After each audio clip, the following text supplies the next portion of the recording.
सुख शरीराच्या दृष्टीने मिळू शकत नाही, स्वभावाच्या दृष्टीने मिळू शकत नाही. त्यानंतर परिस्थिती कायमची एकसारखी आपण ठेवण्याचा किती प्रयत्न केला तरी ती सुद्धा सतत बदलणारी असते. आता अजिबात पुण्यात आल्यानंतर सुरुवातीला आपलं स्वतःचं घर नव्हतं, मग आपण भाड्याच्या घरात राहतो.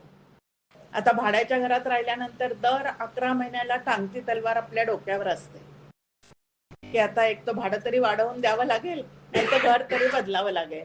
मग असं करता करता कुठंतरी स्वतःच्या 4 भिंती का होईना पण असल्या पाहिजेत, म्हणून सुरुवातीला आपण 1 BHK घेतो, त्याच्यानंतर 2 BHK, त्याच्यानंतर 3 BHK. म्हणजे आता हे सुद्धा सारखं बदलत जाणार आहे की नाही.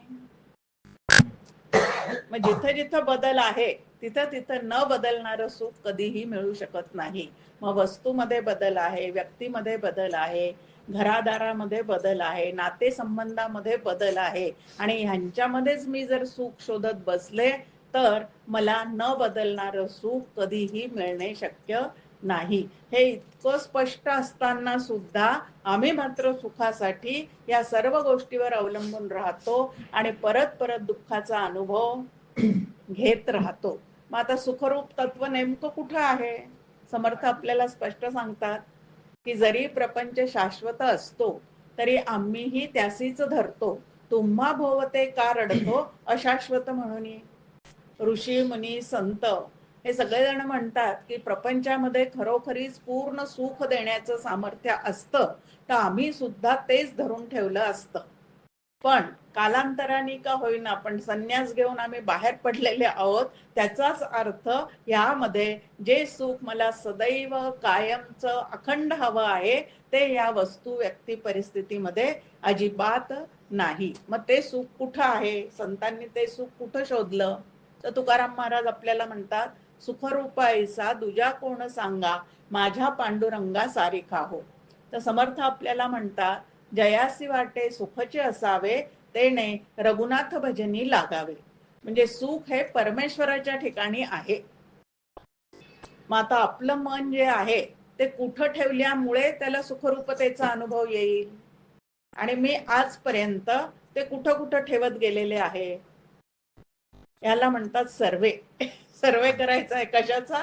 तर मला सुख हवं आहे, मी आजपर्यंत माझं मन कुठं कुठं ठेवलेलं आहे आणि तिथून तिथून मला कशाचा अनुभव आलेला आहे, आणि तो अनुभव जर सतत सुरू राहिला तर माझ्या जीवनातली रडारड कधीच थांबणार नाही, आणि मला तरी रडारड करायची नसून अखंड आनंदाने जीवन जगायचं आहे.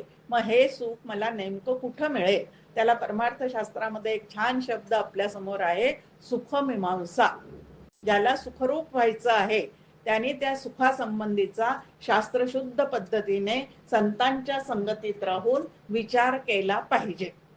एक मीमांसा सांगते. हे आम्ही अगदी सुरुवातीला एक सेकंड हँड गाडी यांनी घेतली होती. जेव्हा नुकतीच गाडी चालवायला शिकले त्यावेळेला एक सेकंड हँड गाडी घेतली. आता सेकंड हँड गाडी सुरुवातीला कशासाठी घ्यायची असते? आपला हात बसेपर्यंत.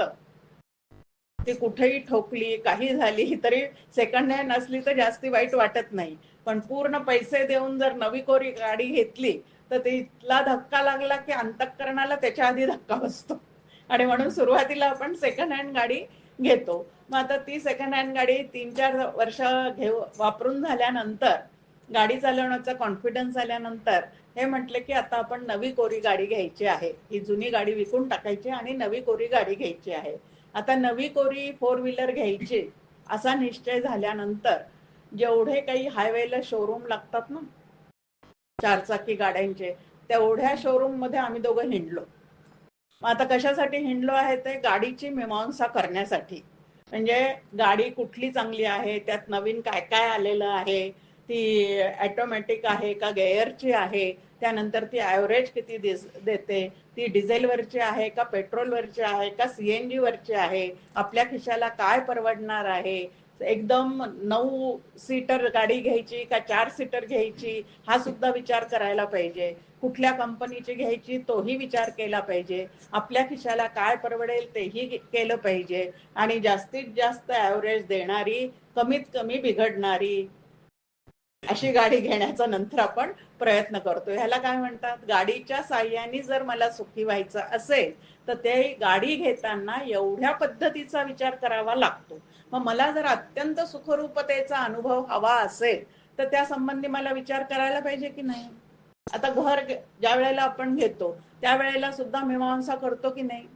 लोकेशन चांगलं आहे का, तिथून बाकीच्या सगळ्या गोष्टी जवळ जवळ आहेत का, सिटी बसेस तिथपर्यंत येतात का, रस्ता चांगला आहे का, बिल्डर चांगला आहे का, लोन कुठून काढता येणार आहे, कुठलं लोन फेडायला जास्ती सोपं जाणार आहे, ह्या पद्धतीचा सगळा विचार ज्या वेळेला आपण घर घेताना करतो, गाडी घेताना करतो. मग आता एवढी मोठी सुखरूपता आम्हाला हवी आहे तर त्या संबंधी विचार करायला पाहिजे की नाही, की नेमकं कशामध्ये ते मिळणार आहे.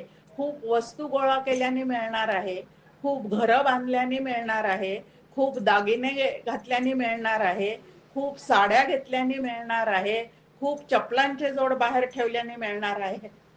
हल्ली चप्पल सुद्धा एक पुरत नाही. पाहतो आपण घरोघरी माणसं असतात 3 पण चप्पल किती असतात.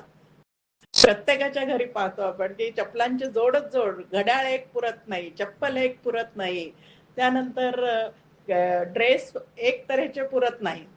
रात्री झोपायचा वेगळा, फिरायला जायचा वेगळा, योगासनं करायचे असतील तर वेगळा, पंजाबी ड्रेस वेगळे, साड्या वेगळ्या, आणि अजून पैठणी सारख्या साड्या फंक्शन मध्ये मिरवायच्या असतील तर त्या वेगळ्या. वस्त्रों में बहुत माया है, असं वाक्य कोणाचं आहे, डोंगरे शास्त्रींचं. की वस्त्रामध्ये भरपूर माया भरलेली आहे, दागिन्यांमध्ये माया भरलेली आहे, चपलांच्या जोडांमध्ये माया भरलेली आहे, आणि आपापसातले जे संबंध आहेत त्याच्यामध्ये सुद्धा भरपूर माया भरलेली आहे. आणि ही जी माया आहे ती तुम्हाला आम्हाला जे जसं आहे तसं दिसू न देता त्याच्यापेक्षा विपरीत काहीतरी आपल्याला दाखवत राहते, आणि त्याच्यामध्ये आपण अडकत गेलो की आपली सुखरूपता जी आहे मूळची त्याच्यापासून आपण हळूहळू हळू काय होत जातो, तर दूर दूर होत जातो. मग नेमकं सुख कशात आहे, तर जगी धन्य तो राम सुखे निवाला. समर्थांनी आता या श्लोकात त्याचं उत्तरच दिलेलं आहे की नरदेहात आलेल्या जीवात्म्याची खरी धन्यता कशामध्ये आहे, तर जो रामरूप होऊन जीवन जगलेला आहे, जो रामरूप होऊन ज्यांनी श्वास शेवटचा सोडलेला आहे, असा जो कोणी थोर महात्मा असेल तो धन्योहम धन्योहम असे उद्गार करण्यासाठी एकदम पात्र आहे. आणि बाकीचे धन्यता कशात आहे, तुम्ही आम्ही धन्यता कशात समजतो स्वतःची. जो काय मांडलेला प्रपंच आहे त्यामध्ये डॉक्टर काका आमचे गमतीने सांगतात की मुलं छान आहेत, उत्तम शिक्षण घेतलेलं आहे, नोकरी छान लागलेली आहे, वेल सेटल्ड आहेत, आणि त्यानंतर सून सुद्धा चांगली आहे, सुद्धा खाली अंडरले की सून सुद्धा चांगली आहे. हे इतकं असलं की आमच्या संसारात काय झालेली आहे, तर धन्यता झालेली आहे. पण हे कायमस्वरूपी असं राहू शकतं का हो. आत्ताच आपण पाहिलं की वस्तू, व्यक्ती, परिस्थिती यामध्ये काय आहे, तर सारखं बदल आहे, आणि जिथं बदल आहे तिथं न बदलणारं सुख असणं शक्यच नाहीये. पण आम्ही मात्र या बदलत जाणाऱ्या गोष्टींना घट्ट पकडून ठेवण्याच्या नादामध्ये जे अपरिवर्तनीय असणारं असं सुखरूप तत्व माझ्या आतमध्ये आहे त्याच्याकडे मात्र माझं मन वळत नाही. सतत सुखाचा शोध बाहेर घेत राहतो. खरं तर सुखाचा शोध बाहेर न घेता आतमध्ये असणारा सुखरूप आत्मा ओळखण्यामध्ये खऱ्या सुखाचा शोध लागतो. पण तिकडं आपलं अंतःकरण वृत्ती वळत नाही, आणि सुखासाठी आपण 5 विषय, सत्ता, संपत्ती, यश, कीर्ती, प्रतिष्ठा, हे 5 मानस भोग, त्यानंतर सगळे अवतीभोवतीचे संबंध, त्यांच्याकडून सतत अपेक्षा, जिथं अपेक्षा आहेत तिथं दुःखाचा संबंध आहेच आहे. निरपेक्ष नातेवाईकामध्ये राहता येत नाही, आणि सापेक्षतेने त्यात मिसळलं की दुःखाशिवाय दुसरं काही मिळत नाही. हा सगळ्यांचा आपला अनुभव आहे, प्रत्यक्ष अनुभव आहे या पद्धतीचा. मग खरं सुखरूपता नेमकी कशामध्ये आहे, काय होईल. आता तुकाराम महाराजांचा एक आपण उदाहरण पाहूयात त्यांचं, की त्यांच्या मुखातला एक अनुभवाचा अभंग ते आपल्या समोर ठेवतात. आनंदाचे डोही आनंद तरंग, आनंदाची अंग आनंदाचे. गीत खूप छान आहे, लता मंगेशकरनी खूप छान म्हटलेलं आहे. त्याचं म्युझिक संगीतही खूप छान आहे, ऐकायला गोड वाटतं, म्हणायलाही गोड वाटतं. पण तो अनुभव येण्यासाठी मी काय करावं लागतं, हा कधी आपण शोध घेत नाही की हे सगळं छान छान छान हे सगळं आहे, पण तो अनुभव त्यांना कसा काय आलेला आहे. त्यांच्या घरात तर सुखसोयींनी युक्त असं एकही गोष्ट तुकाराम महाराजांच्या घरात नव्हती. समर्थ सुद्धा स्वतः एका वस्त्रानिशी घराच्या बाहेर पडलेले आहेत. म्हणजे सुखसोयींनी युक्त असं काही त्यांनी कधी जमवलेलं नव्हतं आणि त्या स्थितीमध्ये ते कधीही राहत नव्हते. मग बाहेरची परिस्थिती आपल्यापेक्षा त्यांची एकदम भिन्न आहे, पण त्यांच्या अंतःकरणाची स्थिती मात्र ते आनंदाचे डोही आनंद तरंग या अभंगात सांगतात. तर समर्थ आनंद वनभवनी सारखं काव्य लिहून आपल्या समोर ठेवतात. मग आता हा फरक कुठं आहे नेमका. तुकाराम महाराज स्वतःचा एका अभंगामध्ये बायोडाटा देतात आणि त्याच्यामध्ये ते म्हणतात, चोर आम्हासी धाके. म्हणजे माझ्या घरी जर चुकून माकून चोर जर आलाच आणि खटपट करून काही शोधायला गेला तर तो सुद्धा काय म्हणणार आहे, उगीच एवढी मी खटपट केली, नसतो आलो तर बरं झालं असतं, इथं काहीच मिळणार नाही. एवढी परिस्थिती असतानाही अंतःकरण मात्र आनंदाने भरलेलं आहे आणि त्याच्या कैक पटीने अधिक गोष्टी तुम्ही आम्ही जमवलेल्या आहेत, आणलेल्या आहेत. पै पै करून मागे पैसा टाकून त्या गोष्टी घरात आणलेल्या आहेत, पण तरी मध्ये मनामध्ये मात्र तुमच्या आमच्या आनंद अजिबात नाही. मग ही तफावत कशामध्ये आहे. त्यांनी कोणाला धरून हा आनंद प्राप्त करून घेतलेला आहे. समर्थांनी रामरायाला घट्ट धरलं तर तुकाराम महाराजांनी पांडुरंगाला घट्ट धरलं आणि त्यांच्या भजनामध्ये त्यांच्या चिंतनामध्ये सतत स्वतःचं मन ठेवल्यामुळे ते सुद्धा आनंद रूप झालेले आहेत. आणि तुम्ही आम्ही मात्र बिघडणाऱ्या गोष्टीमध्ये सतत मन ठेवतो, अनित्य असणाऱ्या अशाश्वत असणाऱ्या फुटणाऱ्या तुटणाऱ्या अशा सगळ्या गोष्टींमध्ये तुमचं आमचं मन अडकलेलं आहे. कब्बशा फुटतात तसं अंतःकरण सुद्धा इतरांच्या विचारांमुळे शब्दामुळे फुटत तुटत नाराज होत, तरी सुद्धा त्यांच्यामध्येच तुम्ही आम्ही अडकून पडलेले असतो. मग आता हे ह्या पद्धतीने तुम्ही आम्ही जीवन जगतो. मग सुख सुख म्हणत आहे दुःख ठाकून आले, ही तुमची आमची प्रापंचिकांची कथा जी आहे ती समर्थ आपल्या समोर मांडून ठेवतात. मग तुम्हाला पूर्ण सुख पाहिजे असेल तर राम सुखे निवाला. आता राम पूर्णपणे सुखरूप आहे, याच्यावर तुमचा आमचा विश्वास आहे का हो. आणि त्याचं जर चरित्र आपण वाचायला गेलो, सगुण रामाचं चरित्र जर आपण वाचायला गेलो तर आपल्या कैक पटीने अधिक दुःख त्याच्या पूर्ण चरित्रामध्ये तुम्हाला आम्हाला दिसतात. इतक्या काही परिस्थिती आलेल्या आहेत की तुम्हाला आम्हाला वाटतं की ह्याचं सारखं चिंतन करून चुकीचे गैरसमज सुद्धा झालेले आहेत त्याच्यामुळे, की महाभारताचं ते चित्र घरात लावू नये, नाही तर दुःखच दुःख सतत वाट्याला येतं असंही म्हटलं जातं. आणि रामायण सुद्धा असं लावलं, हे लावलं घरात त्याचे चित्र वगैरे लावले तर तिथं सुद्धा सारखं दुःखच दुःख वाट्याला येतं. आता रामाने मानव देहात अवतार घेऊन तुम्हाला आम्हाला दाखवून दिलेलं आहे की एक 100 वर्षाचं आयुष्य जगत असताना इतक्या तऱ्हेचे बदल आयुष्यात होत जातात. कुठलीही परिस्थिती येऊ शकते, पण तरी सुद्धा आपली धैर्यशीलता न सोडता न डगमगता आपल्याला अत्यंत आनंदाने जीवन जगता येतं. आता रामाची सुखरूपता नेमकी कशात आहे. छान आपल्या समोर आहे की त्यांना आधी सांगण्यात आलं की उद्या सकाळी तुला काय होणार आहे, राज्याभिषेक होणार आहे आणि तू पूर्ण या राज्याचा स्वामी होणार आहे. आणि त्याच्यानंतर 4 तासांनी परत त्यांच्याकडे दुसरा निरोप गेलेला आहे की उद्या सकाळी तुला वल्कल धारण करून 14 वर्ष काय करायचं आहे, तर वनात जायचं आहे. आता दोन्ही परिस्थितीच्या दृष्टिकोनातून आपण विचार केला तर खूप मोठी तफावत आहे. पण रामाचं अंतःकरण अभिषेक होणार असं सांगण्यात आलं तेव्हाही शांत स्थिर असंच होतं, आणि तुला वनात जावं लागेल असं सांगितलं तेव्हाही शांत स्थिर असाच होता. आता मला राज्य मिळणार नाही म्हणून तो रडला नाही, उद्या मला सगळं राज्य मिळणार म्हणून आनंदाने सगळीकडे सांगत सुटला नाही. ही अंतःकरणाची जी स्थिती आहे कुठल्याही परिस्थितीमध्ये समत्वानी अंतःकरण ठेवण्याची जी स्थिती आहे त्याला समाधान वृत्ती असं म्हणतात. आणि असं त्याच्या अंतःकरणाचं समाधान बाहेरच्या परिस्थितीवर अवलंबून न राहता अखंड तो समाधान स्थितीत होता, ही त्याची खरी काय आहे तर सुखरूपता आहे. आता त्याचे तुम्ही आम्ही भक्त आहोत, त्या रामरायाचे तुम्ही आम्ही भक्त आहोत. आता राज्य मिळणं न मिळणं हा भाग तर आपण बाजूला ठेवूयात, पण आता पुण्यात आल्यानंतर पुण्यात राहणाऱ्या लोकांनी नाटक वगैरे तर पाहिलेच पाहिजेत हो. त्याच्याशिवाय पुण्यात राहून कसं चालेल, कारण ते या सगळ्या गोष्टींचं काय आहे तर माहेर घर आहे.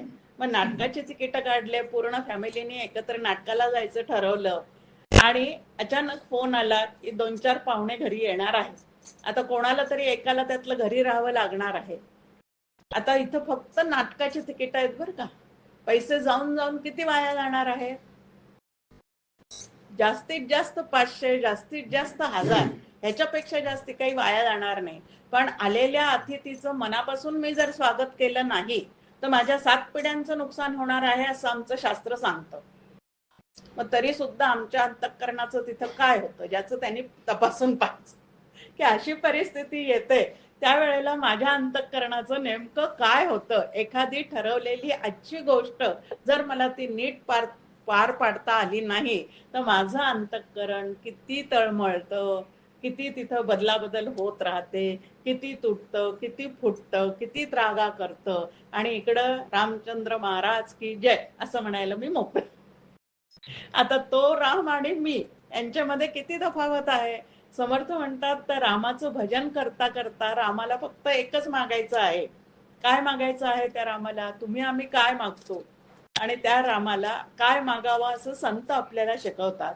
रामासी इतुकेची मागावे की मी रामची व्हावे. म्हणजे त्याच्यासारखं अंतःकरण स्थिती ठेवण्याचं जे सामर्थ्य आहे ते त्या रामरायाकडनं मला शिकता आलं पाहिजे. पण ते सोडून मी मात्र आता जो राजमहालात राहताना सुंदर सुंदर असणाऱ्या मऊ मऊ शय्येवर झोपत होता, तोच वनात असताना 14 वर्ष कंदमुळं खाऊन राहत होता, तृणशय्येवर झोपत होता. अशा रामाचं चरित्र मी दरवर्षी वाचते. पण 4 दिवस शिबिराला जायचं असेल तरी पहिला फोन आहे, तिथं सगळी व्यवस्था आहे का? हल्लीच्या सगळ्या व्यवस्थेमध्ये पहिलं कमोड आहे का पलंग आहे का? म्हणजे आता त्या रामरायाचे आम्ही फक्त इथं आम्हाला फक्त 3 किंवा 4 दिवस राहायचं आहे. तो 14 वर्ष या स्थितीमध्ये राहिलेला आहे. मग ह्या रामाचं असं चरित्र वाचतो, पण वागताना मात्र बरोबर वेगळ्या पद्धतीने वागत राहतो. आणि तरी प्रभू रामचंद्र महाराज की जय असं मात्र मोठ्यांनी म्हणतो, स्वतःला रामभक्त म्हणवून घेतो. मग एवढी तफावत असेल तर आम्ही रामरूप कसं काय होणार आहोत? अंतःकरणाची स्थिती छान सांभाळता येणं हे खरं रामाचं भजन आहे. त्याच्यासाठी रामाचं भजन करायचं आहे. मग आता तुकाराम महाराजांचं चरित्र पहा, समर्थ रामदास स्वामींचं चरित्र पहा. या सगळ्या संतांना समाजाकडनं सुद्धा भरपूर सुरुवातीला त्रास झालेला आहे, पण तरी समाजाच्या नावाने यत्किंचितही आरडाओरडा ते करत नाही. पण मी माझ्या कुटुंबाच्या नावाने किती आरडाओरडा करते, किती आरडाओरडा करते. सतत सुरूच राहतं, सतत सुरूच राहतं. क्षणभरही चित्त आम्हाला स्थिर ठेवता येत नाही आणि त्यांच्या स्वभावांना बाधित करता येत नाही. आता 4 लोक एकत्र आल्यानंतर या गोष्टी अशा चालणारच आहेत, भांड्याला भांड लागणारच आहे. पण त्या प्रत्येक गोष्टीचा मी बाऊ केला पाहिजे असं मात्र अजिबात नाही. आता दुःख बाऊ करण्यात जास्ती आहे. घडलेली घटना छोटी असते, पण त्याचा जो बाऊ करण्याचा आमचा स्वभाव आहे ना, आणि इगोइस्ट असणारे माणसं हे तर जास्तीच वाहवत जातात. आणि ह्या पद्धतीने आपणच आपलं दुःख वाढवून घेण्यामध्ये अत्यंत चतुर असणाऱ्या प्राण्याला माणूस असं म्हणतात. असं माणसाची एक व्याख्या आपल्याला या ठिकाणी करता येईल की आपणच आपले दुःख वाढवून घ्यायचे आणि उगाळत बसायचे. मनी मानसी दुःख आणू नको रे. आता समर्थांनी आपल्याला तुम्हाला दुःखी व्हायचं नाहीये ना, दुःख नको आहे ना अंतःकरणाला, मग सतत ते मनामध्ये वर आणू नका ना. घडलं तिथंच ते सोडून द्यायचं. पण तसं आपण करत नाही. 20 आणि 20, 25 आणि 25 काय 50 वर्ष सुद्धा झाली लग्नाला, तरी मी घरात पाऊल टाकताना पहिला शब्द कोण काय बोलला लक्षात ठेवण्यात मध्ये माझी बुद्धी तरबेज आहे. बाकीचे एकही मनाचा श्लोक आठवणार नाही, एकही तो पाठ होणार नाही, संतांचे शब्द आठवणार नाही, पण ह्या गोष्टी मात्र सतत आमच्या लक्षात राहतात. किती छान सोपा उपाय सांगितला, मना मानसी दुःख आणू नको रे. आता ज्या ज्या गोष्टींनी, ज्या ज्या शब्दांनी, ज्या ज्या नजरेंनी तुला दुःख भोगावं लागलं ते परत परत आठवू नको. किती सोपं आहे. मोबाईलमध्ये फार छान व्यवस्था मला फार आवडते, सेव्ह करणं आणि डिलीट मारणं. आता आमच्या मनाला पण आम्ही डिलीट काय मारायचं याचा विवेक करावा की नाही. जे जे दुःख मला प्राप्त झालेलं आहे त्या त्याविषयीचे जेवढे विचार आहेत तेवढे डिलीट मारावेत, आणि सत्संगामध्ये जे जे विचार मला प्राप्त झालेले आहेत ते मात्र सेव्ह करून ठेवावेत, स्टार करून, अगदी सेव्ह करून जे आहे ते त्या ठिकाणी ठेवावेत आणि ते वारंवार आठवावेत. पण आम्ही नेमकं वागताना उलट करतो. कोणी एखादा, आता तर परत मोबाईलची सोय असल्यामुळे ह्या क्षणी इथं मला कोणी काही बोललं की लगेच ते माझ्या जवळची म्हणून बहिणीला सांगणार, जावेला सांगणार, लेकीला सांगणार, आणि मग ते उगाळणं सुरू होतं. आणि जितकं ते उगाळतो, जितक्या वेळेला आपल्या मुखातून आपण ते इतरांना सांगतो, तितक्या वेळेला त्या दुःखाविषयीची कीर्तन भक्ती झाल्यामुळे ते चित्तामध्ये दृढतेने राहतं. आणि संतांचं प्रवचन ज्या वेळेला आपण ऐकतो त्या वेळेला मात्र निरूपणी हे सद्वृत्ती होते, स्थलत्याग होता सवेची जाते. प्रवचनात काय ऐकलं सांगा बरं, असं कोणी बाहेर जाऊन विचारलं तर ते सगळं विस्मरणात गेलेलं असतं. आणि इथले बाकीचे जे शब्द आहेत प्रपंचातले ते मात्र खोल आतमध्ये रुतून बसलेले असतात. आता ते रुतवण्याचं काम बोलणाऱ्यांनी केलेलं नाहीये बरं का, तो बोलून मोकळा झालेला आहे, पण ते रुजवण्याचं आणि वाढवण्याचं काम मात्र मी केलेलं.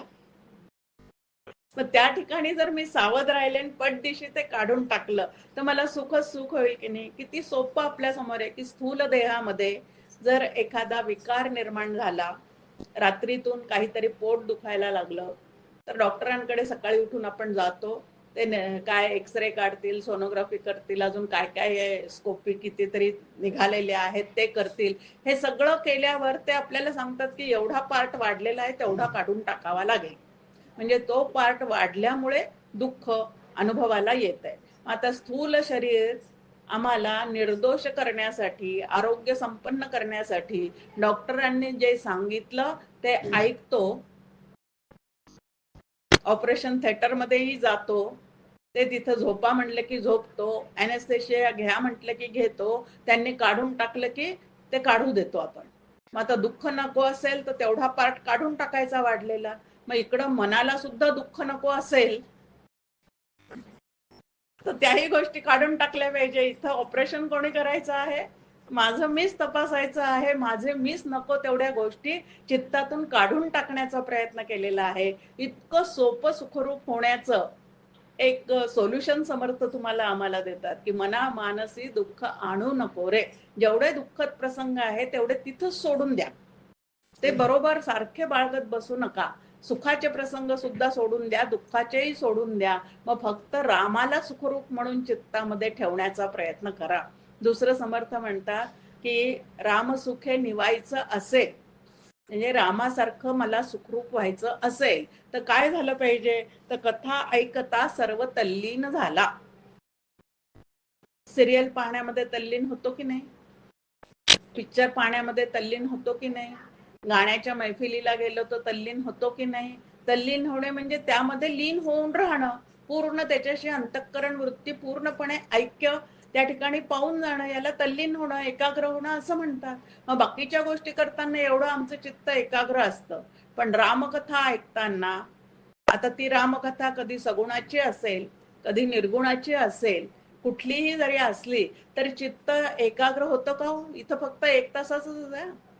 पिक्चर म्हटलं तर 3 तासाचं आहे, पण प्रवचन म्हटलं तर ते किती आहे, 1 तास, सव्वा तास. पण तेवढ्या वेळात कितीदा आमचं मन घरी जाऊन येतं, कितीदा इकडं तिकडं जाऊन येतं. तिथं ते एकाग्र होतं का, तल्लीन होतं का?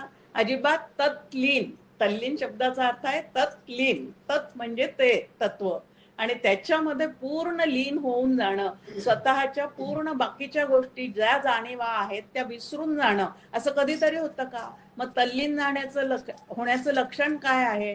तर एकनाथ महाराज आपल्याला म्हणतात, ज्यांना रामकथेशी, कृष्ण कथेशी तल्लीनता लाभते त्यांच्या चित्तामध्ये अष्टसात्विक भाव जागृत होतात. ती कथा ऐकताना अष्टसात्विक भाव जागृत होतात. सिरियल पाहतानाचा आपले अनुभव आहे, तिथं घडणारी जी काही एखादी घटना असते ती पाहता पाहता आपले डोळे भरून येतात, कारण तिथं तल्लीन झालेले आहोत. तसं रामकथेमध्ये त्याच्या चरित्राशी, त्याच्या रूपाशी, त्याच्या नामाशी कधी अशी तल्लीनता आपल्या ठिकाणी प्राप्त होते का, की जे ऐकता ऐकता आमचे डोळे त्याच्या आठवणींनी, त्याच्या स्मरणाने, त्या आनंदाने भरून येतात? असं होताना कधी होतंय का? मग अष्टसात्विक भावापैकी एक भाव जरी त्यावेळेला जागृत होताना लक्षात आला तर हळूहळू आपल्या चित्ताची एकाग्रता झालेली आहे असं लक्षात येतं. पण तसं होत नाही. बहुत सुकृताची जोडी तेव्हा विठ्ठल आवडी, असा संतांचा अभंग आपल्या समोर आहे. तसं भागवतातही आपल्याला सांगितलेलं आहे की माणसाचे सगळे पाप पूर्ण क्षीण झाले कीच त्याच्या हृदयामध्ये कृष्णाविषयीची भक्ती पूर्णपणे जागी होते. म्हणजे रामाविषयी, कृष्णाविषयी, दत्त, विठ्ठल जो काही आराध्य दैवत आपण आपल्या उपासनेसाठी निवडलेला असेल त्याच्या प्रती हे प्रेम केव्हा जागृत होतं? ज्या वेळेला आपल्या चित्तातल्या पापमूलक गोष्टींना खूप क्षीणता प्राप्त झालेली असेल तेव्हा. म्हणून मना पाप संकल्प सोडून द्यावा, सदाचाराने वागा, निंद्य गोष्टी सोडून द्या, वंद्य गोष्टी करायला शिका, असं सुरुवातीच्या श्लोकापासून आपल्याला सातत्याने सांगितलेलं आहे. मग आता परमार्थ परमार्थ करणं, स्वतःला सुखरूप करणं किंवा सुखरूपतेचा अनुभव घेणं हा एक मोठा प्रोजेक्ट आहे आणि त्या प्रोजेक्टसाठी स्वतःला खूप घडवावं लागतं. आता रामकथा आतापर्यंत मी ऐकते, 4 मैत्रिणी म्हणतात, त्या म्हणतात चल रामकथेला, म्हणून मी जाते, म्हणून मी बसते, थोडंफार पुण्य जे काय आहे ते गाठी पडतं. हे जरी खरं असलं तरी राम अजून चित्ताला आवडतो का हो? मुळात एक मोठा प्रश्न आहे की आम्ही सगळे देवधर्म करणारे आहोत, पण आम्ही देवाला कशासाठी धरलेलं आहे? देव पाहण्यासाठी, देवरूप होण्यासाठी, देव जाणण्यासाठी आम्ही देवाला धरलेला आहे का माझ्या प्रपंचात काही कमी जास्ती होऊ नये म्हणून आम्ही देवाला धरलेलं आहे? तर जास्तीत जास्त संख्या जी आहे ती प्रपंच ठाकठीक राहण्यासाठी, मग तो देव प्रेमाने धरलेला कमी आणि भयाने धरलेला जास्ती. आता देव भयाने धरावा का प्रेमाने धरावा हो? कशाने धरावा? कशात जास्ती आनंद मिळणार आहे? प्रेमाने धरण्यात आनंद मिळणार आहे. आम्ही तो धरलेला आहे, भयाने धरलेला आहे. त्याच्याकडनं दुसरं काही मागू नये. मागायचं तर काय मागायचं? तू त्याचीच फक्त प्राप्ती झाली पाहिजे. उदाहरण आपल्या समोर परत महाभारतातलं आहे. दुर्योधनाने सगळं भगवंताचं सैन्य घेतलं आणि अर्जुनाने फक्त श्रीकृष्णाला माझ्याजवळ राहा सांगितलं. विजय शेवटी कोणाचा झालेला आहे? भगवद्गीतेचा शेवटचा श्लोक त्याच्यामध्ये संजयाने सांगून दिलेलं आहे, जिथं ही जोडी आहे अर्जुन आणि श्रीकृष्ण, तिथं विजय आहे, श्री आहे, लक्ष्मी आहे, सगळं काही तिथं आहे. आणि जिथं हे नाहीये त्या ठिकाणी सगळं सैन्य आहे दुर्योधनाकडे, पण जय झाला का त्याचा? अजिबात झाला नाही. आम्हाला कोणालाही दुर्योधन आवडत नाही, रावण आवडत नाही. आम्ही आमच्या मुलांचे, नातवंडांचे नाव तसे ठेवत नाही, पण आम्ही त्यांच्या रांगेत आहो हे आम्हाला कळत नाही. आता भगवंताजवळचं ज्या वेळेला वैभव मागतो आम्ही, त्यावेळेला आम्ही कोणाच्या रांगेत आहोत? अर्जुनाच्या का दुर्योधनाच्या? रावणाच्या का रामाच्या, हनुमंताच्या? कोणाच्या रांगेत आहोत आम्ही? त्यांनी सगळं जे काय देवधर्म केलेला आहे, भरपूर तपश्चर्या केलेली आहे, त्यालाही बळ लागतं. रावणाने जी तपश्चर्या केलेली आहे त्याला सुद्धा बळ लागतं. शिवाचा उपासक होता तो, शिवाची भरपूर आराधना त्यांनी केलेली आहे. पण हे सगळं करत असताना डोक्यात एकच वैभव पाहिजे, मृत्यू नको, देहाच्या साह्याने अमर होण्याचा प्रयत्न. अशा नको त्या गोष्टीमुळे ती सगळी त्यांची उपासना एवढे कष्ट घेऊन सुद्धा काय झालेलं आहे तर जीवनमुक्तीचा आनंद मिळालेला नाही. मरणोत्तर मुक्ती त्याला नक्कीच मिळालेली आहे, कारण भगवंताच्या हातूनच त्याचा उद्धार झालेला आहे, म्हणून ती मुक्ती त्याला मिळालेली आहे. पण खरी जी संतांना लाभलेली जीवनमुक्ती आहे, देहात असतानाच, जगात असतानाच अत्यंत आनंदाने आपल्याला विहरता येणं, हे जे आहे ते मात्र त्याला लाभलेलं नाही. आता सुख जर मला पाहिजे असेल तर राम सुखी किंवा रामाला धरून राहायचं असेल तर त्या रामाचं चरित्र माहिती पाहिजे, त्याची भक्तवत्सलता माहिती पाहिजे, त्याचे पराक्रम माहिती पाहिजे, त्याचं रूप आवडलं पाहिजे, त्याचं नाम आवडलं पाहिजे, ते नाम घेताना त्यामध्ये रस उत्पन्न झाला पाहिजे. नाही तर कोरडच नाम घेणं चाललेलं आहे, कोरडवाहू जमेन. खरं तर जो रामसुखे निवालेला असेल, रामकथेमध्ये तल्लीन झालेला असेल, त्याला बाहेरच्या या गोष्टींचं फारसं काही महत्व चित्तामध्ये राहत नाही, कारण ते सुख एवढं मोठं असतं की हे सगळं चिल्लर वाटून जातं. मग आता एवढं सुखरूप आम्हाला जर व्हायचं असेल तर संतांकडे गेलं पाहिजे, त्यांचं शिकवण जी आहे ती अंगीकारली पाहिजे, स्वतःच्या स्वभावातले दोष घालवले पाहिजे. आज आपण शेवटचा श्लोकही म्हणला, म्हणजे दरवेळेला म्हणतो आपण शेवटचा श्लोक, मनाची शते ऐकता दोष जाती, मती मंदते साधना योग्य होती, चढे ज्ञान वैराग्य सामर्थ्य अंगी, म्हणे दास विश्वास सता मुक्ती भोगी. एवढ्या गोष्टीचा फायदा मनाच्या श्लोकांचा अभ्यास केल्याने आपल्याला होणार आहे. पण माझं मनामध्ये भरपूर दोष आहेत असं तरी मला कळतं का हो? खरं तर आपल्या स्वभावानेच आपण जास्ती दुःखी होतो, हे शेवटपर्यंत आपल्या लक्षातच येत नाही. बाकीच्यांनी त्रास दिलेला आहे त्याच्यापेक्षा माझ्या स्वभावातच भरपूर दोष आहेत आणि त्याच्यामुळे मी जास्ती दुःखी होते, हे माझ्या शेवटपर्यंत लक्षात येत नाही की आपला स्वभाव जो आहे तो इतका चिकटलेला आहे आपल्याला की मला वाटतं तेच माझं खरं स्वरूप आहे. आता निर्गुण रूपाने स्वतःचा विचार केला तर निर्गुण जे आहे आपलं स्वरूप, भगवंताचं स्वरूप आणि आपलं स्वरूप निर्गुणाच्या दृष्टीने एकच आहे, सगुणाच्या दृष्टीने त्यांच्या आपल्या रूपामध्ये आणि पूर्ण वैभवामध्ये खूप अंतर आहे, जमीन आसमानाचं. पण निर्गुण रूपाने विचार केला तर ते आणि आपण दोन्ही एकच आहोत. मग तोही आनंद घन आहे, मीही आनंद घन आहे. तो एवढा मोठा येऊन युद्धासारखं सगळं गोष्टी त्याला कराव्या लागतात त्याही तो करतो, पण हसत हसत करतो. प्रत्येक गोष्ट हसत हसत करतात, शांतपणे करतात, स्थिरपणे करतात, आणि आपण त्याचं नाम घेताना सुद्धा आदळआपट करतो. बाकीचं तर जाऊ दे, पण त्याचं नावाने जी साधना करतो, पूजा करतो, ती सुद्धा आदळआपट करून आपली सगळी चाललेली असते. मग त्या रामकथेमध्ये तल्लीन कसे होणार आहोत? त्याच्याविषयी जर प्रेमच उत्पन्न नाही झालं, जो जेथील गौरव नेणे तयासी ते भिंगुळ वाणे, अशी ज्ञानेश्वर माऊलींची ओवी आहे की चित्तामध्ये जर त्या गोष्टीची आवड निर्माण झालेली नसेल तर आपण कितीही रामकथा ऐका, कृष्ण कथा ऐका, प्रवचनाला जा, कीर्तनाला जा, पण चित्तामध्ये भगवंताची ओढ निर्माण होतच नाही, कारण त्यामध्ये रस आहे ते खरोखरीच तो रस आमच्यापर्यंत पोहोचतच नाही. चार लोक करतात, सांगतात, काहीतरी आपणही केलं पाहिजे म्हणून फक्त आपण करतो, पण ही माझी स्वतःची निकड आहे, गरज आहे, मला पूर्ण सुखरूप व्हायचं आहे, सुखाने जगायचं आहे, सुखरूप व्हायचं आहे आणि अत्यंत सुखाने जगाला सोडूनही द्यायचं आहे शेवटी. आता जाताना सुद्धा सुखाने कोणी सोडतो का हो हे जग? उलट परत दिसणार नाही म्हणून रडारडच जास्ती की एवढं सगळं हे जे आहे ते परत दिसणार नाही. खरं तर ते आत्ता दिसतंय तेव्हा खूप काही आनंद आहे का हो? आत्ता दिसतंय तेव्हाही खूप काही सतत आनंद चित्ताला त्याच्यामुळे आहे का? तो विचार केला तर नाहीच आहे.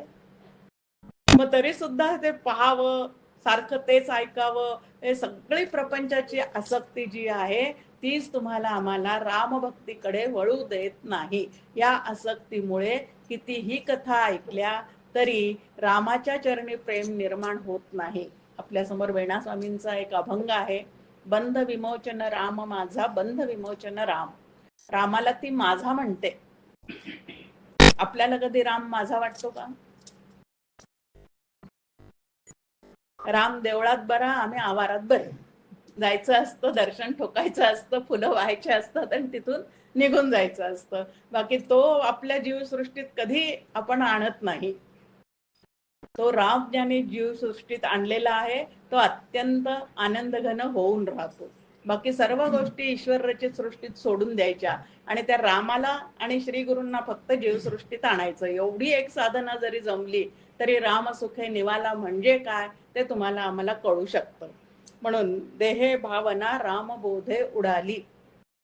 देह भावनेमुळे म्हणजे मी देह आहे ह्या कल्पनेमुळे तुम्ही आम्ही अतिशय दुःख भोगतो हे आपल्या शेवटपर्यंत लक्षात येत नाही.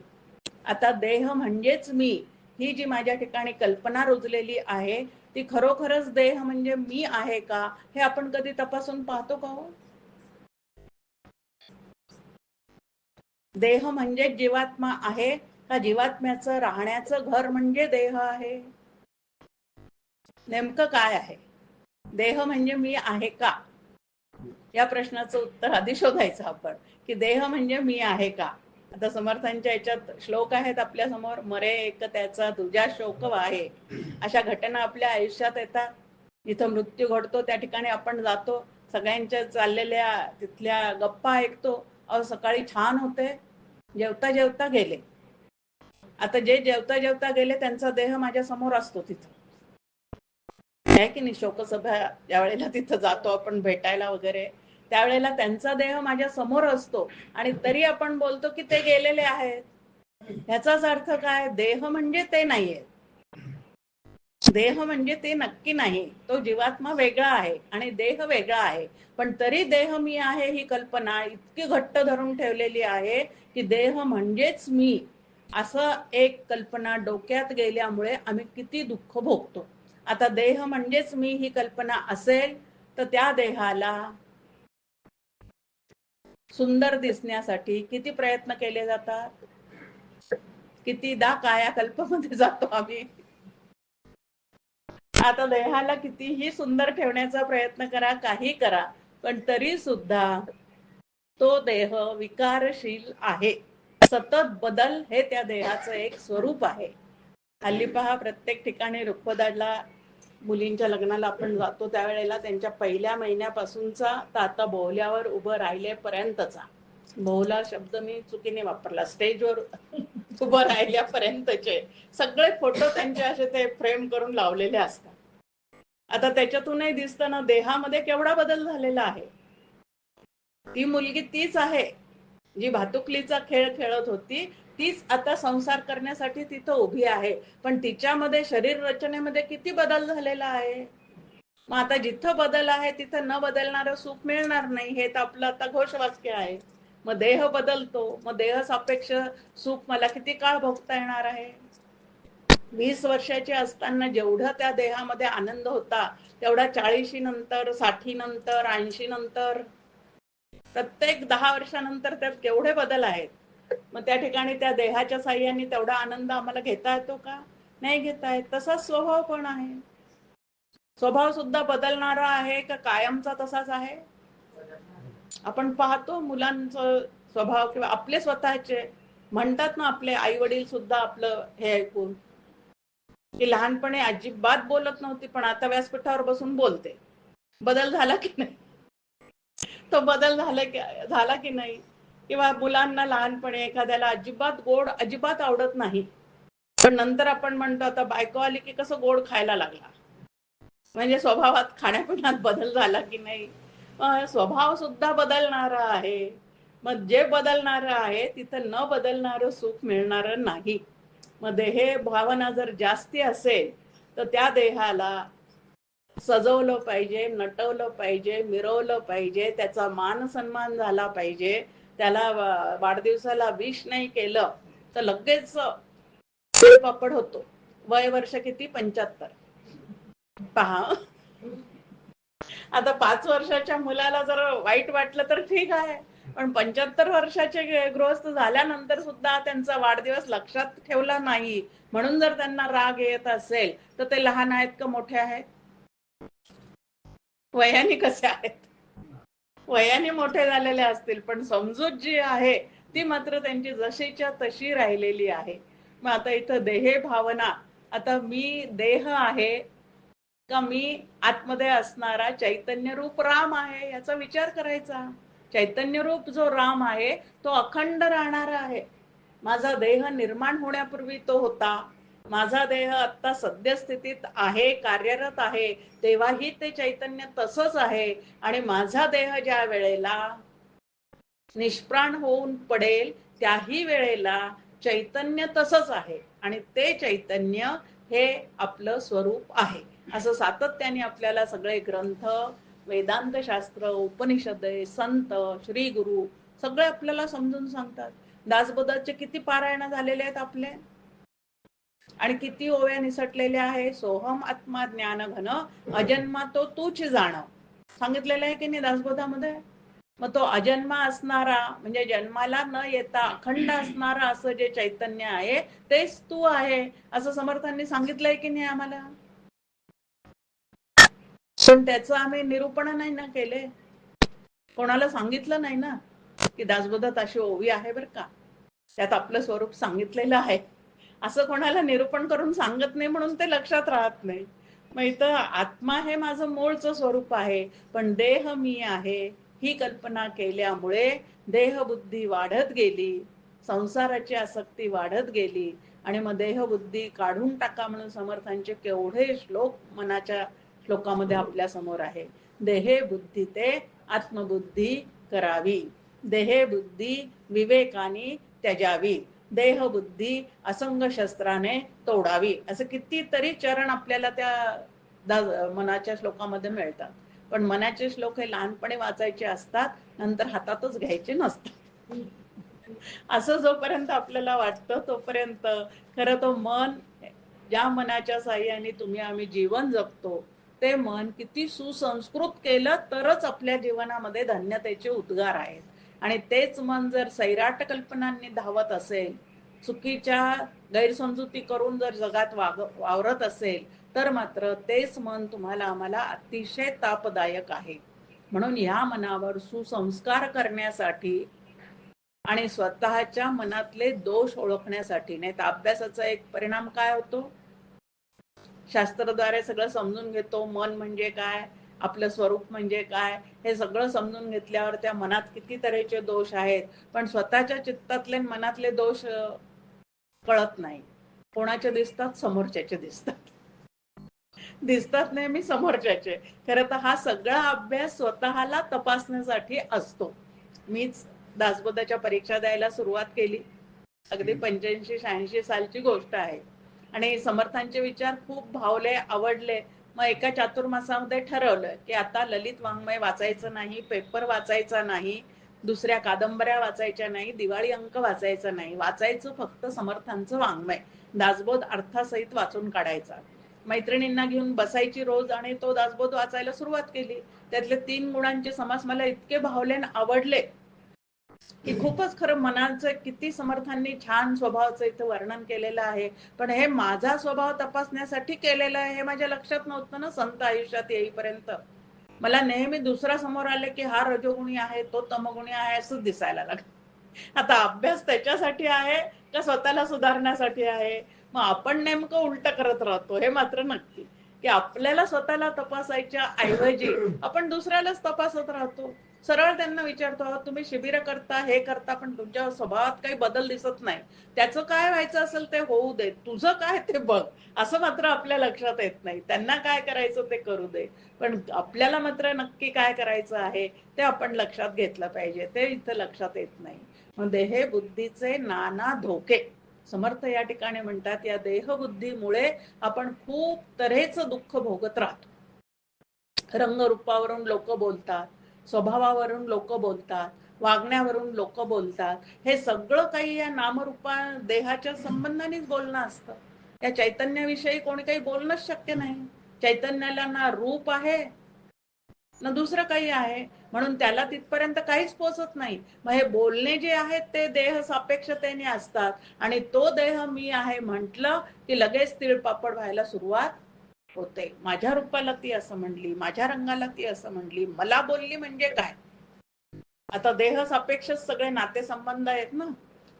म्हणून देह संबंधी असं म्हणतात सगळ्या नातेवाईकांना, की देहामुळेच सगळे नाते निर्माण झालेले आहे. ज्यांच्या पोटी जन्माला आलो ते आई वडील आहेत, त्यांच्या पोटी अजून जे जन्माला येतात ते भाऊ बहीण आहे, आणि त्याच्यातून पुढचे नाते आहेत, मग काका मामा मामी काकू भाऊजाई नणंद, हे सगळे नाते त्याच्या देहासंबंधीनेच लागलेले आहेत. आणि त्या सगळ्या नात्यांचा एवढा पगडा चित्तावर असतो की त्या नात्यांमध्ये गुंतून जाणारा माणूस मी माणूस आहे हेही विसरून जातो.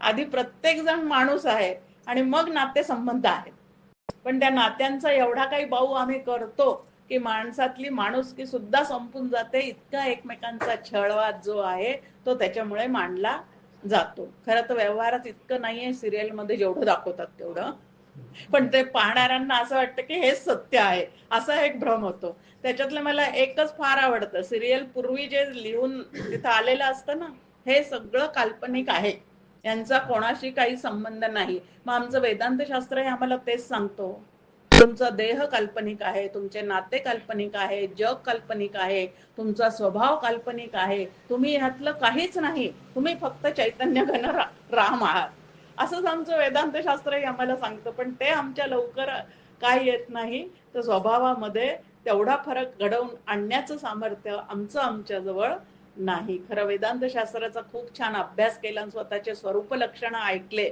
तर ते ऐकल्यानंतर आपल्याला नक्की एक गाणं आठवतं, काय होतीस तू काय झालीस तू. इतकी आनंद घन असणारी मी आता मात्र रडारडी करत बसते छोट्या छोट्या गोष्टीने. काय आनंद हे माझं स्वरूप आहे आणि मी मात्र छोट्या छोट्या गोष्टींचा बाऊ करत रडत राहते. खरं तर आपण मनाने जर ठरवलेलं असेल ना, तर कोणालाही आपल्याला दुःखी करण्याचा अधिकारही नाही, कोणी करूही पण शकत नाही. पण आपण त्याचा बाऊ करायचा नाही हे जर आपलं ठरलेलं असेल आणि बाहेरच्या गोष्टी बाहेरच सोडून दिलेल्या असतील तर अत्यंत आनंदाने जगता येतं. पण जे सोडायला पाहिजे ते सोडत नाही आणि जे धरायला पाहिजे ते धरत नाही. धरायची गोष्ट एकच आहे, ते म्हणजे राम कृष्ण विठ्ठल दत्त, आणि सोडायच्या गोष्टी सगळ्या आहेत. धरायचं एक सोडायचं अनेक, पण आम्ही मात्र उलट केलेलं आहे, धरलं अनेक सोडलं एक. आणि त्याच्यामुळे आम्हाला सगळं काय आहे तर सतत दुःखाचा अनुभव आहे. म्हणून देहे भावना राम बोधे उडाली, बोध शब्द इथं आलेला आहे. बोध शब्दाचा एक अर्थ आहे समज, दुसरा आहे जागृती. आता वारंवार वारंवार कानावर पडतं, आपण अगदी लहान असतो, आई वडील त्यांचे संसार सुरू असतात आणि आपण जणू काही काठावर बसून ते पाहत असतो, तेव्हा आपल्याला काही त्याचं फारसं काहीच कळत नाही आणि सुख दुःखही त्यातलं काही होत नाही. आई वडील कितीदा तरी काही काही गोष्टी समजून सांगतात, पण तेव्हा त्या काही कानावरून जातात पण पटलेल्या वगैरे काही नसतात. पण आपल्या संसाराला आपण जेव्हा लागतो तेव्हा माझी आई म्हणत होती ते खरं होतं बरं का, तेव्हा ते कळलं नाही पण आता कळलं. मग आता कळणं जे आहे ना त्याला बोध असं म्हणतात. आता कळलं म्हणजे ऐकत ऐकत गेलं की तो संस्कार मनावर होत होत गेला की कधीतरी ते पटून जातं आणि त्याला बोध होणं असं म्हणतात. मग इथं सुद्धा समर्थ म्हणतात की सगुण रामाचं जसं कथा कीर्तन ऐकायचे असतात, तसं निर्गुणाचे निरूपण ऐकता ऐकता ते ब्रह्मच तू आहे असं ऐकता ऐकता कधीतरी त्याचा बोध होऊन जातो. आता रामाचे एक सगुण रूप आहे, दुसरं निर्गुण रूप आहे, आणि संतांनी दोन्ही रूपांना धरून आपला परमार्थ पूर्ण केलेला आहे. त्यांनी कधीही हे श्रेष्ठ ते कनिष्ठ असं म्हटलेलं नाही. तर सगुणाचे आधारे निर्गुण पाविजे निर्धारे, सारासार विचारे संत संगे, की संतांच्या सहवासात राहा, सगुण निर्गुण दोन्हीही स्वरूप भगवंताची ओळखा, त्यानंतर सगुणाची उपासना करायची असते, सगुणाचं नाम घ्यायचं असतं, सगुणाचा आधार घ्यायचा असतो, पण निर्गुणाशी ऐक्य पावायचं असतं. म्हणजे तो सगुण राम जर माझ्यावर प्रसन्न झाला तर तोच निर्गुण रामाशी माझं ऐक्य करून देतो. म्हणून सुरुवात सगुणापासून आहे. पण आमचं होतं काय, सगुण गेले शब्दज्ञाने आणि निर्गुण गेले संदेहाने. शब्दज्ञान शिबिर वगैरे करून असं ज्या वेळेला काय काय ऐकत जातो आम्ही, निर्गुणाविषयीचं सगळं चिंतन, आत्म्याविषयीचं चिंतन, ते मी आहे वगैरे वगैरे ज्ञान मार्गाने थोडस जायला सुरुवात झाली की मग सगुणाची पूजा करावीशी वाटत नाही, त्यात काही अर्थ नाही असं वाटायला लागतं.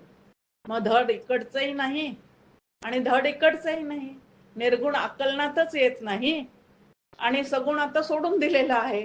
अशी जी मधली फजिती आहे ती टाळण्यासाठी संत पाहिजे जवळ. मग ते आपल्याला बरोबर दोन्ही मार्ग कुठून कुठपर्यंत जायचं, कुठपर्यंत त्याची साथ आहे, हे सगळं समजून सांगण्याचं काम जे आहे ते सद्गुरू आणि संत करत असतात. आणि म्हणून त्यांना घेऊन डॉक्टर काकांचं एक वाक्य आहे आमच्या, परमार्थाचा प्रवास स्वबुद्धीच्या गाढवावर बसून करू नये. कारण मानवी बुद्धी सहजच दोषाने काय आहे तर भरलेली आहे, लिप्त आहे, जुने संस्कार आहेत. कशामुळे तर आनंद जन्मीचे चुकीचे संस्कार, देहबुद्धीतून झालेले संस्कार सतत त्या मनावर उमटलेले असल्यामुळे लवकर परमार्थ सिद्धीला जात नाही. मग मला परमार्थ सिद्धीला जायचा न्यायचा म्हणजे काय करायचं? सुख, शांती, आनंद, समाधान, तृप्ती आणि कंसामध्ये निरपेक्ष हे अंतःकरणाला जेव्हा प्राप्त होतं तेव्हा त्याचा परमार्थ सिद्ध झाला असं त्या ठिकाणी समजलं जातं. मग असा परमार्थ मला सिद्धीला न्यायचा असेल तर रामकथा सगुण आणि निर्गुण दोन्हीही ऐकली पाहिजे, मनापासून ऐकली पाहिजे, रामरायाचं नाम घेतलं पाहिजे, चरित्र वाचलं पाहिजे, तो जीवनाचा आधार आहे हे लक्षात घेतलं पाहिजे. आणि ते ऐकता ऐकता मनामध्ये त्याला प्राप्त करण्याची गोडी सुद्धा निर्माण झाली पाहिजे. वरवरच करून हे चालत नाही. फार छान शब्द प्रयोग आहे, काडीने मलम लावू नका. म्हणजे काय का वरवरच करू नका. तसं ह्या साधना सुद्धा ह्या पद्धतीच्या करायच्या नाही. इथं समर्थ शेवटी म्हणतात, मनोवासना रामरूपी बुडाली. मन मध्ये वासनेचं थैमानच आहे. 5 विषयांच्या मागे सुखासाठी धावणं, सत्ता, संपत्ती, यश, कीर्ती, प्रतिष्ठा मिळवण्यासाठी आयुष्य वेचतो आपण. पण एक समर्थांचा अजून श्लोक आहे, मना वासना वासुदेवी वसुदे. आणि इथं रामरूपी वसुदे असं सांगितलेलं आहे की वासना सतत उत्पन्न होणं हे मनामध्ये सतत चालूच राहणार आहे. पण त्याला फक्त वेगळं वळण द्या. म्हणजे काय करा, रूप पाहावंसं वाटतं ना, मग रामाचंच पहा. गुण ऐकावेसे वाटतात ना, मग रामाचेच ऐका. कीर्ती गावीशी वाटते ना, मग रामाचीच कीर्ती गा. आम्हाला कीर्ती गायचा खूपच छान खूप अनुभव आहे सगळ्यांना. किती तऱ्हेच्या कीर्ती आम्ही गात राहतो. लग्न कार्याला गेल्यावर पहा तुम्ही, वधूवर स्टेजवर असतात आणि बाकी ठिकाणी खुर्च्या वधूवरांकडे पाठ करून त्या खुर्च्या चार चार जण बसलेले असतात आणि त्या ठिकाणी आपल्या प्रपंचाची कीर्ती किती गायली चाललेली असते. कुठल्याही बाळंतिणीला पैलटकरणीला भेटायला गेले की माझं पहिलं बाळंतपण कसं झालं, कीर्ती वर्णायला सुरुवात. कुठल्याही आजारी माणसाला आपण हॉस्पिटलमध्ये भेटायला गेलो की मला कसा आजार झाला होता, मग तो कसा लक्षात आला, मग कसे डॉक्टर भेटले, मग कसं झालं, या पद्धतीने आमचेच निरूपण सगळं सुरू असतात. नातवाची कीर्ती, प्रपंचाची कीर्ती, नवऱ्याची कीर्ती, मुलाबाळांची कीर्ती. आणि मी यूं आहे मी त्यूं आहे ह्याला तर काही मर्यादाच नाहीये. ते मी कसं निभावलं, काय केलं, हेच सगळं एकमेकांना सांगत राहतो. बरं ती कीर्ती, माहेरची कीर्ती, सासरची कीर्ती, समोरच्या व्यक्तीला माझ्या माहेरचा एकही माणूस माहिती नाही, पण 2 तास ती पण ऐकते ही पण बोलते. किती म्हणजे वेळ वाया घालवतो आपण, कळत नाही की किती पद्धतीने वेळ वाया घालवतो आपण. मग म्हणतो नाम घ्यायला वेळ नाही, भजन करायला वेळ नाही, मग असं आमचा वेळ किती जातो. डायनिंग टेबलावरच्या गप्पा किती वेळ जातो, कोणाला पोचवायला फाटकापर्यंत गेलो किती वेळ जातो. मग ह्या पद्धतीने जर वेळेचं नियोजन करता आलं तर रामकथा सातत्याने वाचता येईल. एखादी गोष्ट सातत्याने मनापासून करत गेलो तर हळूहळू त्याच्यामध्ये गोडी निर्माण होत जाते. आणि अशी गोडी निर्माण झाल्यावर घेतलेलं नाम, गोडी निर्माण झाल्यावर केलेलं भजन, गोडी निर्माण झाल्यावर केलेली पूजा ही आम्हाला लवकर सिद्धी प्राप्त करून देते. आणि कोणीतरी सांगतं म्हणून उरकायचं, आटपायचं, करायचं, घेतलाच आहे ना अनुग्रह, मग बसा 2 मिनिटं, असं करून जर ते करत बसलो तर आम्ही कधीच रामरूप होऊ शकणार नाही. मनोवासना रामरूपी बुडाली. मनामध्ये सतत हे पाहावं, ते करावं, ते ऐकावं, ह्याची सेवा करावी, त्याची सेवा करावी, असं मन सतत संकल्प करतं. मग कोणाची सेवा केल्यामुळे धन्योहम धन्योहम होता येणार आहे हो? याचा अर्थ प्रपंचातल्या लोकांची सेवा करू नका असं अजिबात नाही. पण मारुतींनी काय केलेलं आहे, कोणाचं काम केलं, कोणाची सेवा केली, कोणाचं नाम घेतलं. आम्ही मारुतीच्या देवळात जातो, नारळ फोडतो, तेलही घालतो, पण माझ्या मागे शनी लागू नये म्हणून फक्त. बाकी काही त्याच्यासारखे इतके गुण, बुद्धिमत्तां वरिष्ठां, सर्व बुद्धिमंतांमध्ये श्रेष्ठ असणारा तो मारुती राय सतत रामाचं नाम घेतो. शंकरासारखा वैराग्यशील असणारा शंकरही सतत त्या रामनामाचा महिमा सांगतो, पण माझ्या ओठी मात्र राम येत नाही. असं जर असेल तर पापाला अजून क्षीणता प्राप्त झालेली नाही माझ्या अंतःकरणामध्ये. म्हणजे मी वाईट वागते वगैरे असं नाही, पण परमार्थामध्ये पाप कशाला म्हणतात? स्वस्वरूपापासून दूर होणे याला परमार्थामध्ये पाप असं म्हणतात. मग आमच्या स्वरूपाचं आम्हाला जराही आठवण नाही, म्हणजे पारमार्थिक दृष्ट्या आम्ही काय झालेले आहोत? मग आता पुण्यवान व्हायचं असेल तर काय करायचं? सातत्याने संतांच्या सहवासात राहून स्वतःच्या मनाला अंतर्मुख करण्याचा प्रयत्न करणे ह्याला साधना असं म्हणतात. आणि असा बहिर्मुखतेकडून अंतर्मुखतेकडे प्रवास करण्यासाठी मनाचे श्लोक अत्यंत उत्तम आहेत. मनावर सुसंस्कार घडले की आपोआपच बाकीच्या साधना आपल्या छान होतात. पण मनावर सुसंस्कार नसतील, ते सुसंस्कृत नसेल, तर कितीही काही केलं तरी सुद्धा काही होत नाही. आपण व्यवहारात सुद्धा म्हणतो मनावर घेतल्याशिवाय काही होत नाही. परमार्थ सुद्धा मनावर घेतल्याशिवाय होत नाही. आणि दुसरं आपल्या समोर 2-3 नेहमीचे वाक्य असतात, ते मनाला येईल तसं बोलतात, मनाला येईल तसं वागतात. म्हणजे मनाला येईल तसं बोलणं, मनाला येईल तसं वागणं हे शोभादायक नाही. आणि म्हणून मनात जे काही आलं त्याच्यावर आधी विचार केला पाहिजे. 4 लोकात हे बरं दिसेल का? याच्यातून काही वाईट तर निर्माण होणार नाही ना. फक्त क्रियेने वाईट चांगलं असं काही होत नाही, तर मनातल्या वासना, त्यानुसार झालेले संकल्प आणि संकल्पानुसार झालेल्या क्रिया, ह्याच्यातून बाहेरचं सगळं गोष्टी घडत असतात. म्हणून आधी या सगळ्या गोष्टीचा छान विचार करायचा आणि स्वतःचं मन सुसंस्कृत करण्याचा प्रयत्न करणे याला साधना असे म्हणतात. जय जय रघुवीर.